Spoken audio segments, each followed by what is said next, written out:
রাস্তার উপর দিয়ে বইছে নদীর মতো যে স্রোত, সেটি কিন্তু আমরা দেখছি এই মুহূর্তে রাজধানীর পুরান ঢাকার এই যে বংশাল এলাকায় এমন চিত্র কিন্তু দেখা যাচ্ছে। এই সড়ক দিয়ে চলাচল করে শিক্ষার্থী এবং অফিসমুখী মানুষ যারা রয়েছে। তবে এখন কিন্তু চলাচলের একেবারেই অনুপযোগী একটি পরিবেশ তৈরি হয়েছে। হাঁটুর উপরে পানি দেখা যাচ্ছে এই সড়কগুলোতে।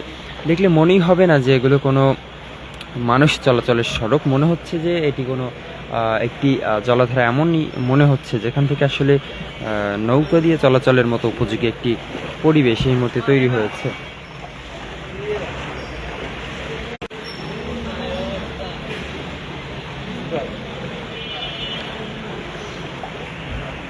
পুরো সড়ক জুড়েই কিন্তু এমন হাঁটু সমান পানি দেখা যাচ্ছে।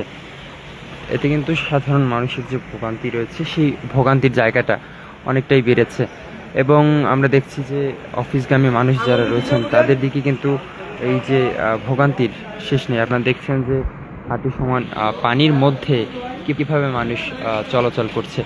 তবে এই সড়কটি দেখে এই মুহূর্তে আসলে বোঝার উপায় নেই এটি কোনো খাল বা খাল নাকি কোনো সড়ক, সেটি কিন্তু এই মুহূর্তে বোঝার কোনো উপায় নেই। আপনারা দেখছেন বাংলা নিউজ 24, সরাসরি যুক্ত আছি রাজধানীর বংশাল এলাকা থেকে। এবং বংশাল এলাকায় এই প্রায় অধিকাংশ সড়কই কিন্তু এভাবে ডুবে রয়েছে পানির নিচে। আসলে দেখলে বোঝার উপায় নেই যে এগুলো সড়ক মানুষ চলাচলের রাস্তা নাকি এখান থেকে কিন্তু এই মুহূর্তে প্রবাহিত হচ্ছে নদীর মতো স্রোত। দিনভর যে বৃষ্টি ছিল সেই বৃষ্টির ফলে কিন্তু এই যে পুরান ঢাকা কিংবা এর আশপাশের যে সড়কগুলো এক্সট্রিম মশার কয়েল প্ল্যান্ট ফাইবার দিয়ে তৈরি, ডেঙ্গু চিকুনগুনিয়া বাহি সহ যে কোনো মশার বিরুদ্ধে দেয় এক্সট্রিম সুরক্ষা।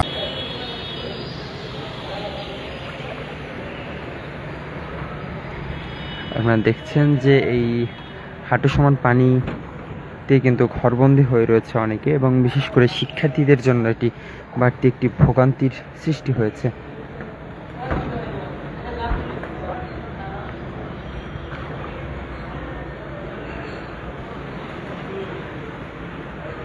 পুরো সড়ক জুড়েই হাঁটু সমান পানি।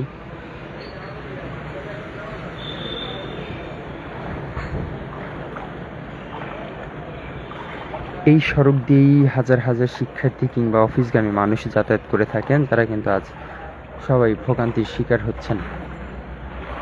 যেমনটি দেখছিলাম যে শিক্ষার্থীরা তারা বাসা থেকে বের হয়ে এই সড়ক দিয়ে যে তাদের শিক্ষা প্রতিষ্ঠানে যাবেন সেই পরিবেশটুকু নেই এই মুহূর্তে। আমি যেই সড়কটিতে এই মুহূর্তে আপনাদের নিয়ে হাঁটছি এটি হচ্ছে রাজধানীর পুরান ঢাকার যে বংশাল এলাকাটি রয়েছে সেই বংশাল এলাকায়। এবং এখানে কিন্তু আপনারা দেখছেন যে পুরো সড়ক জুড়েই নদীর মতো স্রোত প্রবাহিত হচ্ছে।